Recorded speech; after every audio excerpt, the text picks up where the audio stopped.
Bienvenidos a Historias de la Noche. En este espacio, la oscuridad se convierte en un lienzo para lo inexplicable, y cada sombra puede ocultar un secreto ancestral o una presencia que desafía nuestra comprensión. Apaga las luces, ponte cómodo si puedes, y prepárate para adentrarte en relatos que provienen de los rincones más oscuros de la experiencia humana, encuentros que nos recuerdan que el velo entre nuestro mundo y lo desconocido es, a menudo, más delgado de lo que creemos. Esta noche, tenemos 4 nuevas historias que te harán cuestionar todo lo que sabes sobre la realidad. El río, el sueño y la advertencia. Esto le sucedió a un amigo de un amigo, llamémosle Juan. Él vivía en una pequeña ciudad cerca de un río. No era un río grande, más bien un arroyo ancho y tranquilo que serpenteaba por las afueras. Juan siempre había sentido una extraña fascinación por ese lugar, una mezcla de paz y una ligera inquietud, especialmente al anochecer. Una noche Juan tuvo un sueño muy vívido. Se veía a sí mismo caminando solo por la orilla de ese mismo río, pero la atmósfera era densa y opresiva. El aire estaba frío, a pesar de que en el sueño era verano. El agua del río se veía inusualmente oscura y quieta, casi como un espejo negro. Mientras caminaba, sintió que no estaba solo. Una presencia lo seguía, justo detrás de él, pero no se atrevía a mirar. La sensación de terror era abrumadora. De repente, escuchó una voz. No era una voz humana, era un susurro grave y frío que parecía venir del propio río. La voz le decía algo, pero no podía entender las palabras. Solo sentía la advertencia, el peligro inminente. Y entonces vio una figura. Emergía lentamente de las aguas oscuras, una silueta humanoide, alta y delgada, hecha de sombras y agua. No tenía rostro definido, pero los ojos, o lo que parecían ser ojos, brillaban con una luz tenue y malévola en la oscuridad. La figura extendió una mano larga y huesuda hacia él. El miedo lo paralizó. Juan se despertó gritando, empapado en sudor frío. El sueño se sintió tan real que le costó varios minutos darse cuenta de que estaba en su cama. La imagen de la figura emergiendo del río se quedó grabada en su mente. Durante los días siguientes, no pudo sacudirse la sensación de inquietud. Evitaba pasar cerca del río, algo que antes hacía a menudo. Una tarde, unos días después del sueño, un grupo de amigos de Juan decidió ir a pescar a ese mismo tramo del río. Juan dudó en ir, pero no quería parecer cobarde, y finalmente accedió, aunque con una sensación de pavor en el estómago. Llegaron al anochecer, justo cuando la luz empezaba a desvanecerse. Mientras preparaban sus cañas, Juan no dejaba de mirar el agua oscura, recordando su sueño. De repente uno de sus amigos tropezó y cayó al río. La corriente en ese punto no era fuerte, pero el amigo se golpeó la cabeza con una roca sumergida y quedó aturdido. Empezó a hundirse lentamente en el agua turbia. Juan y otro amigo reaccionaron de inmediato, corriendo hacia la orilla para ayudarlo.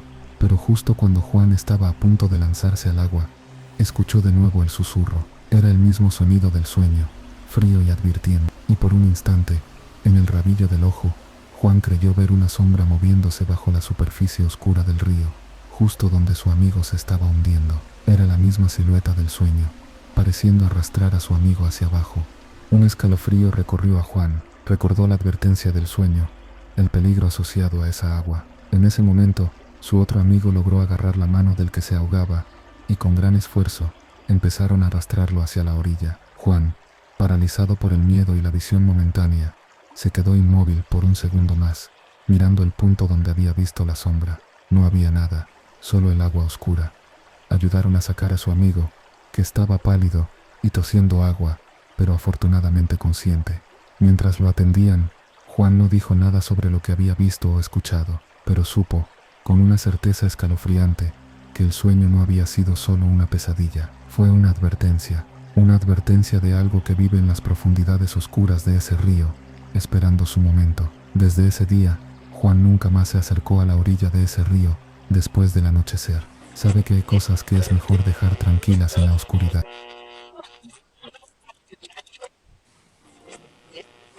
La idea de un destino marcado por un nombre es escalofriante. Nos deja pensando en cuánto control tenemos realmente sobre nuestras vidas y si hay patrones oscuros que se repiten más allá de nuestra comprensión. Pero a veces, las presencias no están ligadas a un nombre o a un linaje, sino a un lugar. Lugares que por alguna razón retienen algo del pasado, algo que se manifiesta cuando la luz del día se apaga y el silencio de la noche lo permite. Nuestro siguiente relato nos lleva a un escenario cotidiano, un lugar que durante el día está lleno de vida, pero que al caer la noche se convierte en el escenario de encuentros inquietantes para aquellos que deben vigilarlo. El vigilante nocturno y la presencia en la escuela. Esta historia nos llega de Ricardo, quien trabajó como vigilante nocturno en un edificio que, según nos cuenta, guardaba secretos en sus pasillos oscuros. Mi trabajo era sencillo: vigilar una escuela por la noche. Un edificio viejo, de esos con pasillos largos y techos altos. Al principio las noches eran tranquilas, solo el sonido de mis pasos y el eco, pero con el tiempo empecé a notar cosas, pequeños ruidos que no deberían estar ahí. Un golpe suave en una aula vacía, el sonido de una puerta que se cierra al final de un pasillo que yo acababa de revisar. Al principio lo atribuía a los ruidos normales de un edificio viejo, el asentamiento, el viento, pero se hicieron más frecuentes, más intencionales. Una noche, mientras hacía mi ronda por el segundo piso, escuché lo que sonó como un susurro. Me detuve, contuve la respiración. Nada, seguí caminando, pero la sensación de que alguien me observaba era intensa. Miré hacia atrás, hacia la oscuridad del pasillo que dejaba atrás. Por un instante juraría que vi una sombra moverse rápidamente, justo en el borde de mi visión. Otra vez, encontré la puerta de la biblioteca, que siempre cerraba con llave, ligeramente abierta. La cerré de nuevo, comprobé la cerradura. Minutos después, al pasar de nuevo, estaba abierta otra vez. No había nadie más en el edificio, pero el incidente que realmente me heló la sangre ocurrió una madrugada. Estaba en la planta baja, cerca de la escalera principal. Escuché pasos arriba, en el primer piso, pasos lentos, arrastrados, como de alguien que camina sin prisa. No eran mis pasos. Subí las escaleras con cuidado, linterna en mano. Los pasos se detuvieron cuando llegué arriba. Recorrí el pasillo, las aulas, nada, absolutamente nada. Justo cuando estaba a punto de bajar de nuevo, sentí un frío intenso detrás de mí. Me giré rápido. Al final del pasillo, donde la oscuridad era más densa, vi una figura. No era clara, era como si estuviera hecha de sombras, pero tenía la forma de una persona, quizás un niño o una mujer pequeña. Estaba inmóvil, mirándome. No tenía rostro, solo esa silueta oscura. Me quedé paralizado por un segundo. La figura no se movió, solo permaneció allí, observando. El frío era insoportable. Sentí que el aire se volvía pesado, difícil de respirar. Mi instinto me gritaba que corriera, que saliera de allí lo más rápido posible, pero mis pies estaban clavados en el suelo. No sé cuánto tiempo duró, pareció una eternidad. Finalmente la figura pareció desvanecerse lentamente en la oscuridad del pasillo, como si se disolviera. Cuando desapareció por completo, el frío disminuyó un poco y pude moverme de nuevo. Bajé las escaleras casi corriendo, el corazón latiéndome con fuerza en el pecho. El resto de la noche fue un tormento. No pude volver a hacer mis rondas correctamente. Me quedé en la oficina principal, con todas las luces encendidas, mirando la cámara de seguridad que apuntaba al pasillo donde había visto la figura, aunque sabía que probablemente no mostraría nada. Terminé mi turno al amanecer, exhausto y temblando. Renuncié a ese trabajo esa misma mañana. No importaba cuánto pagaran, ninguna cantidad de dinero valía la pena enfrentarse a lo que sea que habitaba esa escuela por la noche. Todavía tengo pesadillas con esa silueta oscura al final del pasillo. Sé que no estaba solo allí, y sé que esa presencia sigue esperando en la oscuridad. Historias como la del vigilante nos recuerdan que la oscuridad puede revelar capas ocultas incluso en los lugares más cotidianos, pero a veces lo inquietante no es una visión, sino un sonido, una repetición inexplicable que se incrusta en la rutina y la tuerce hacia lo macabro. Nuestro último relato de esta noche nos lleva a un escenario donde una serie de extraños eventos, ligados a un patrón recurrente, dejaron a sus protagonistas cuestionando su propia cordura y la naturaleza de lo que estaban experimentando. El eco persistente.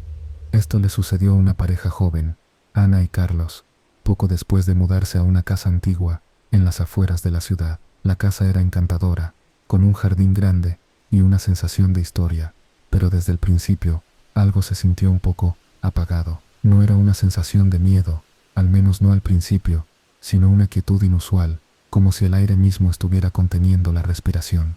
Las cosas extrañas comenzaron de forma sutil. un goteo que escuchaban en el baño de arriba, pero que cesaba en cuanto subían a investigar, un leve crujido en el suelo de la sala de estar, cuando estaban solos en la cocina, ruidos que podían ser fácilmente atribuidos a una casa vieja, pero luego los ruidos se volvieron más definidos y, lo más inquietante, repetitivos.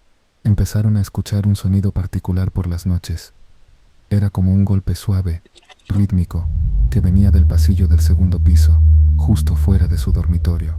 Tap, tap, tap. Siempre 3 golpes, con una pausa corta entre cada serie. Al principio, pensaron que era alguna rama golpeando la ventana, o quizás el sistema de calefacción, pero revisaron todo, y el sonido persistía, noche tras noche. Decidieron ignorarlo, pensando que se acostumbrarían, pero el sonido se hizo más insistente, más presente. A veces, parecía más fuerte, otras más débil, pero siempre el mismo patrón, 3 golpes suaves, tap, tap. Empezó a meterse en sus sueños. Ana soñaba con dedos golpeando suavemente una puerta cerrada. Carlos soñaba con alguien esperando pacientemente al otro lado de una pared. Una noche, Carlos se hartó, se levantó de la cama, decidido a encontrar la fuente del ruido. Abrió la puerta del dormitorio. El pasillo estaba oscuro y silencioso. Se quedó quieto, escuchando. Después de unos segundos, lo escuchó de nuevo, justo al final del pasillo, cerca de la escalera. Tap, tap, tap. Caminó lentamente hacia allí, linterna en mano. Apuntó la luz a las paredes, al techo, al suelo. Nada. El sonido se detuvo cuando él se acercó. Regresó a la cama, frustrado. Pero tan pronto como se acostó, el sonido regresó. Tap, tap. Esta vez, parecía venir de más cerca, quizás de la pared junto a la cama. Se sentaron en la oscuridad, escuchando, el corazón latiéndoles con fuerza. La repetición constante, el misterio de su origen, estaba empezando a desgastarlos. Decidieron buscar en la historia de la casa. Preguntaron a los vecinos mayores, investigaron en los archivos locales. Descubrieron que la casa había pertenecido a una familia a principios del siglo XX.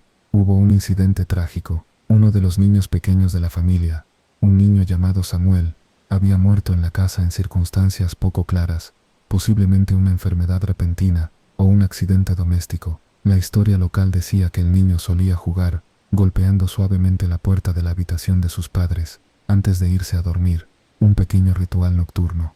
La piel se les erizó al escuchar esto. 3 golpes suaves, el ritual del niño, antes de dormir. ¿Podría ser una coincidencia? Intentaron convencerse de que sí, pero el sonido continuaba, implacable, noche tras noche. Una madrugada, el sonido cambió. Ya no eran solo los golpes. Escucharon un suspiro suave después de la tercera repetición, un suspiro triste, casi inaudible, y luego, una voz infantil, muy baja, que pareció decir una palabra, pero no pudieron entenderla. Se quedaron abrazados en la cama, aterrados, sin atreverse a moverse. La situación se volvió insostenible. El sueño les faltaba, los nervios estaban destrozados. La casa, antes encantadora, se había convertido en una prisión de ruidos inexplicables. Carlos intentó poner música para ahogar el sonido, pero parecía que los golpes y el suspiro se filtraban a través de la música, encontrando siempre la forma de hacerse escuchar. Una noche, Ana tuvo una idea desesperada. Se levantó, fue al pasillo, y con voz temblorosa, habló a la oscuridad. «Samuel», dijo, «sabemos que estás aquí, no queremos hacerte daño. ¿Qué necesitas?» El pasillo permaneció en silencio. Regresó a la cama, sin saber si había hecho lo correcto, o si solo había empeorado las cosas. Esa noche, por primera vez desde que se mudaron, no escucharon los golpes, ni el suspiro, ni la voz. Reinó un silencio absoluto en el pasillo. Durmieron profundamente, agotados. A la mañana siguiente, se despertaron con una sensación de alivio. El eco persistente finalmente se había detenido. No saben si lo que hicieron funcionó, si Samuel encontró la paz, o si simplemente la presencia se fue por alguna otra razón. Pero la experiencia los marcó profundamente. Aprendieron que algunas historias no están escritas en libros, sino que resuenan en las paredes viejas, repitiéndose en la oscuridad, esperando que alguien escuche el eco de lo que fue. Y a veces, lo único que puedes hacer es reconocerlo y esperar que se desvanezca. Nuestra última historia de esta noche nos lleva a un hogar, donde un objeto aparentemente inofensivo se convirtió en una ventana, algo que no debería ser visto. El espejo del ático. Esta historia le sucedió a una familia, los García, cuando se mudaron a la vieja casa de la abuela de María, que había quedado vacía tras su fallecimiento. La casa estaba llena de objetos antiguos, recuerdos de una vida larga. Mientras limpiaban el ático, encontraron un espejo grande, con un marco ornamentado y oscuro, cubierto por una sábana polvorienta. Decidieron bajarlo y colocarlo en el pasillo de arriba, pensando que le daría un toque clásico a la decoración. Al principio el espejo parecía normal, reflejaba el pasillo, las puertas de las habitaciones, la luz que entraba por la ventana. Pero a los pocos días, María empezó a notar cosas extrañas. De reojo, creía ver movimientos en el espejo que no correspondían a nada en el pasillo. Una sombra fugaz, un destello de luz que no estaba allí. Lo atribuía al cansancio o a la luz cambiante. Una tarde, su hijo pequeño, Pedrito, de 5 años, se negó a pasar por el pasillo solo. Decía que el señor del espejo lo miraba. María y su esposo, Javier, intentaron tranquilizarlo, pensando que era la imaginación de un niño asustado por una casa nueva y vieja. Pero Pedrito insistía, describiendo a un hombre alto y delgado, vestido con ropa antigua, que a veces aparecía en el reflejo. Javier también empezó a sentir una extraña inquietud al pasar por el espejo, especialmente de noche. La atmósfera alrededor de él parecía más fría, más pesada. Una noche, se levantó para ir al baño, y al pasar frente al espejo, se detuvo. En el reflejo por un instante, no vio el pasillo vacío, vio una habitación diferente, oscura y polvorienta, como el ático, y en esa habitación, de pie en un rincón, estaba la silueta de un hombre mirándolo.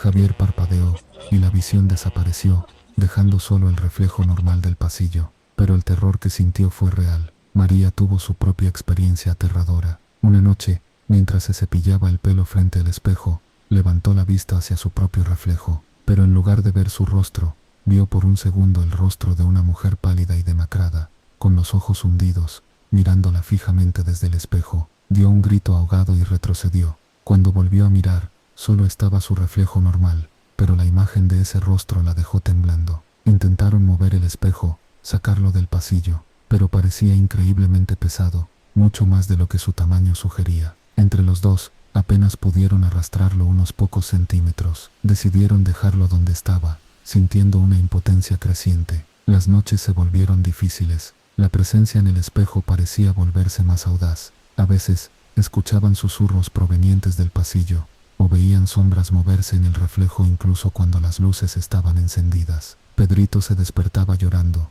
diciendo que el hombre del espejo estaba en su habitación. Desesperados, contactaron a un investigador paranormal local. Cuando llegó a la casa y vio el espejo, su rostro se puso serio. Les dijo que algunos objetos pueden actuar como portales o anclas para entidades, y que ese espejo en particular parecía tener una energía muy antigua y negativa adherida a él. Les aconsejó que se deshicieran del espejo, pero advirtió que no sería fácil. Siguiendo su consejo, intentaron de nuevo mover el espejo, esta vez con la ayuda de un amigo fuerte. Con gran esfuerzo, lograron sacarlo de la casa, y lo dejaron junto a los cubos de basura, esperando que se lo llevaran. Respiraron aliviados, pero a la mañana siguiente, el espejo estaba de vuelta en el pasillo, en el mismo lugar donde lo habían encontrado en el ático. Estaba limpio, sin una mota de polvo, como si nunca hubiera estado fuera. El terror regresó con fuerza. No saben cómo regresó, ni qué es exactamente lo que habita en él o a través de él.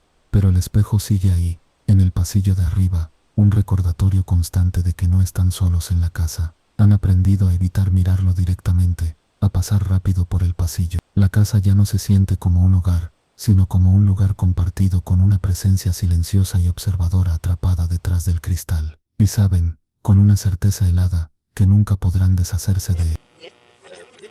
Historias de la noche. Relatos que nos llegan desde los rincones más oscuros, compartidos por aquellos que han vislumbrado lo inexplicable. Si tú también has vivido un encuentro que te dejó sin aliento, una experiencia que no puedes explicar, te invitamos a compartirla. Envía tu relato a nuestro correo electrónico. Tu correo electrónico aquí. Tu historia podría ser la próxima en ser contada en Historias de la Noche. No olvides suscribirte al canal para no perderte futuros episodios, darle like a este video si te atreviste a llegar hasta aquí, y dejar un comentario contándonos cuál de estas 4 historias te pareció la más inquietante. Gracias por acompañarnos una vez más en la oscuridad. Nos encontramos de nuevo el 7 de junio de 2025 para más Historias de la noche. Hasta entonces, mantente a salvo, si puedes.